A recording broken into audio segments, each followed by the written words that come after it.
Olá, meus amigos, é um prazer recebê-los aqui no nosso canal. Hoje, para falarmos sobre história, sobre o fato conhecido como descobrimento do Brasil, marcado pela chegada da esquadra comandada por Pedro Álvares Cabral, no sul da Bahia, em 22 de abril de 1500, né? Data oficial adotada do descobrimento, é, e que, na verdade, é um termo hoje em dia bastante questionado pela academia, né? Considerando que existe um movimento tentando mudar o termo descobrimento para achamento, porque, na visão desse movimento acadêmico, o termo descobrimento ele é eurocêntrico, né? Preconceituoso, já existia gente aqui no Brasil, etc, etc.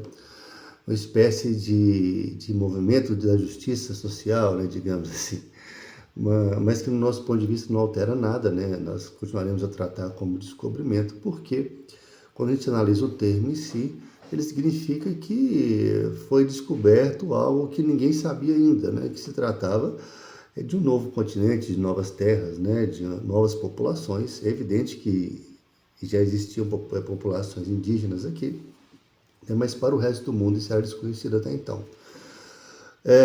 Mas o descobrimento do Brasil se deu no contexto das grandes navegações, né, ou da expansão marítima comercial, que foi um fenômeno histórico iniciado no século XV e foi até o século XVI, encabeçado por Portugal e pela Espanha, que resultou aí no descobrimento de novas rotas marítimas e comerciais com as Índias, no descobrimento de novos territórios, né, como as Américas, o Brasil, pontos importantes na costa da África, né, ilhas no Atlântico, e que também na colonização desses territórios por essas potências da época, e foram encabeçados, como eu disse, por Portugal e Espanha. Não foram apenas essas nações, mas por uma série de questões, né, como a localização privilegiada, né, a Península Ibérica está projetada no Atlântico, ela faz a conexão entre o Mediterrâneo e o Oceano Atlântico, né, com o norte com o continente africano também, por ter um centralismo político, né, precoce. No caso de Portugal, já no século XII, ele já se converteu em Estado nacional, né, o que facilitava a tomada de decisões políticas e econômicas de maneira centralizada, né, então de forma mais eficiente e objetiva. Então esse contexto facilitou bastante o desenvolvimento, a expansão marítima e comercial desses países, né? Portugal, a portuguesa que mais nos interessa, iniciou a partir do ano de 1415 com a tomada de Ceuta, que era um entreposto comercial importante, região do Marrocos, que hoje na verdade pertence à Espanha, mas era um entreposto comandado pelos muçulmanos na época. Então, os portugueses tomam, né, numa campanha bastante violenta, e a partir de então eles vão tomar posse, né, uma série de ilhas no Atlântico, farão feitorias na costa da África. Posteriormente, contornarão o Cabo da Boa Esperança, né, e em 1498 o Vasco da Gama consegue contornar a África, chegar ao Índico e alcançar Calicut na Índia, né, promovendo uma rota alternativa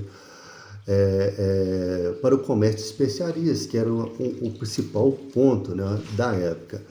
Essa expansão ela foi motivada por questões como o metalismo, né, havia uma necessidade de metal precioso para a produção de moedas, já havia uma escassez desses materiais na época, mas o que dava mais lucro, o que mais importava era o comércio de especiarias, né? Então, os especiarias nós entendemos como pimenta, noz moscada, gengibre, canela, esses condimentos usados para tempero e para conservação de alimentos, né? E que tinham uma demanda muito grande na Europa, então um comércio bastante lucrativo, e que estava sendo monopolizado, né, pela cidade de Veneza, que tinha um acordo, que havia um acordo econômico com o Império Otomano, né, de monopólio do transporte no mar Mediterrâneo. Como nós dissemos, em 1498, o Vasco da Gama ele consegue alcançar as Índias e no seu retorno ele traz uma carga gigantesca de especiarias que gera um lucro absurdo, coisa de 800%, que entusiasma bastante a coroa portuguesa e os seus investidores. Então, o Dom Manuel I, né, o rei de Portugal, ele ordena que seja organizada uma expedição para as Índias, né, gigantesca, e Pedro Álvares Cabral, que tinha 32 anos de idade na época, que era de uma família de navegantes, ele é designado para comandar, né, essa expedição caríssima, né?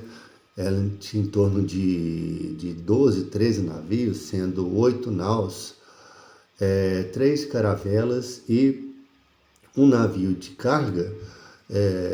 Muito embora a caravela seja um barco mais famoso e foi muito importante no processo de expansão português, a nau era um navio muito maior, muito mais robusto, né? Uma capacidade maior. Então, se reúne uma tripulação de 1.500 indivíduos, entre eles soldados, marinheiros, religiosos, degredados, né? Aprendizes, e temos que admitir que é um pessoal bastante corajoso, porque você navegar no Atlântico na época, nesse tipo de expedição, o pessoal até deixava seu testamento pronto, porque sabia que a chance de não voltar para casa era muito grande. Então a gente tem que reconhecer a coragem desse pessoal. Então essa expedição é montada e sai com destino às Índias. E existia até navegantes famosos, né? Que contava, por exemplo, com Bartolomeu Dias, que conseguiu contornar o Cabo das Tormentas em 1488, que depois foi rebatizado para Cabo da Boa Esperança, né, para dar um nome mais otimista, mas ele fazia parte dessa expedição com destino às Índias. E aí eles saem de Lisboa, né, em 9 de abril de 1500 e chega aqui em 22 de abril do mesmo ano, né, de 1500. Então, a questão é a seguinte: existia uma narrativa mais romântica, né, que foi utilizada por muitos anos, em que dizia que eles chegaram no Brasil por acidente, né, eles abriram a rota para o oeste em razão do tempo que não estava colaborando. Eles precisavam de buscar ventos melhores, né? Eles estavam numa espécie de marasmo, etc. Existiu também a versão que eles foram cometidos por uma tempestade que empurraram eles para o oeste. Mas o fato é que hoje já se sabe, né? Já existe um consenso na historiografia que a chegada aqui foi intencional.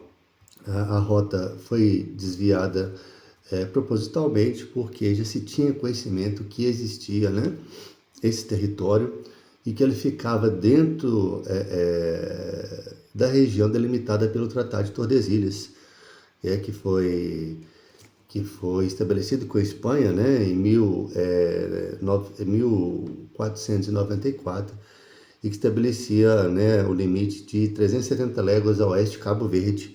Se tudo estivesse dentro dessa faixa, esse seria território português, e o que estivesse além disso seria território espanhol. Então, ocorreu uma missão secreta, né, entre aspas, digamos assim, uma expedição anterior, comandada por um navegante chamado Duarte Pacheco Pereira, a pedido da coroa portuguesa, né, exatamente para fazer uma sondagem, né, sobre o que existiria, né, para Portugal dentro dessa faixa do Tratado de Tordesilhas, né? E o Duarte Pacheco teria já chegado no litoral brasileiro aqui. Certamente Costa do Maranhão, alguma coisa nesse sentido assim, em outros pontos, e teria repassado essa informação para a coroa portuguesa. Então, na verdade, a chegada de Cabral e sua esquadra aqui no Brasil, né, com o objetivo de tomar posse efetivamente, né, não para descobrir, né, não um ato espontâneo de descoberta do território. Mas, enfim, então eles avistam o Monte Pascoal no dia 22 de abril, né, do dia 23 eles já descem, já começam a ter contato com a terra, eles permanecem 10 dias aqui, têm contato com nativos. Esse contato é relativamente pacífico, não existe relato de violência. Tudo isso está tratado, aliás, está descrito na carta do Pero Vaz de Caminha, né, que foi uma espécie de cronista informal do descobrimento, porque a missão do Pero Vaz era de ser uma espécie de contador na feitoria que seria montada em Calicut, né, mas ele redige uma carta maravilhosa, né, descrevendo todo esse contato aqui. É rezada 2 missas, né, é erguida uma cruz. O território descoberto, entre aspas, né, ele é nomeado primeiro como Ilha de Santa Cruz, depois de Vera Cruz, depois Terra de Vera Cruz, e vai ser renomeado para o Brasil apenas 3 anos depois, quando efetivamente começa a exploração do pau-brasil aqui, no litoral, né? Mas, enfim, depois que há essa tomada de posse oficial, né, pelos portugueses, o navio de carga, né, o barco de carga da armada, ele é descarregado, é transferido essa carga, ele é despachado para Portugal para dar as boas novas, né, do território novo. São abandonados aqui no território brasileiro algumas pessoas não gratas, né, alguns aprendizes de marinheiro, alguns degredados que ficam aos prantos, e o restante do pessoal parte em direção às Índias, né, que é uma viagem bastante turbulenta, né, há naufrágio de vários navios, né, morte de vários marinheiros, né, de vários colegas de viagem. Esse pessoal aí, eles conseguem chegar em Calicut, né, o Cabral consegue chegar. Existem alguns conflitos, ele retorna depois, mas acaba que o Cabral, posteriormente, ele cai, né, em desgraça em relação à coroa portuguesa, vai para Santarém e acaba morrendo em 1520. Numa espécie de ostracismo dentro do próprio território. Mas, enfim, como eu disse, existe um consenso hoje em dia, né, que não foi, de fato, uma expedição de descobrimento, mas sim de tomada de posse, que já se tinha noção, até porque, muito embora a coroa portuguesa tivesse organizado essa expedição, ela contava com forte financiamento italiano, né, principalmente das cidades como Gênova, né, e Florença, que tinham a intenção de quebrar o monopólio de Veneza, né, em relação ao comércio de especiarias. Então, não se permitiria, em tese, nenhuma aventura, nenhuma estupidez nesse sentido. Então, de fato, acredita-se que, como disse Duarte Pacheco, já teria passado mais ou menos, né, o que tinha por aqui, e ocorreu uma tomada de posse oficial. Mas, enfim, nós encerramos a nossa conversa sobre o descobrimento do Brasil por aqui. Esperamos que tenham gostado. E se tiverem chegado até aqui, muito obrigado. Não deixe de se inscrever no nosso canal e curtir o nosso vídeo. Um grande abraço e até a próxima.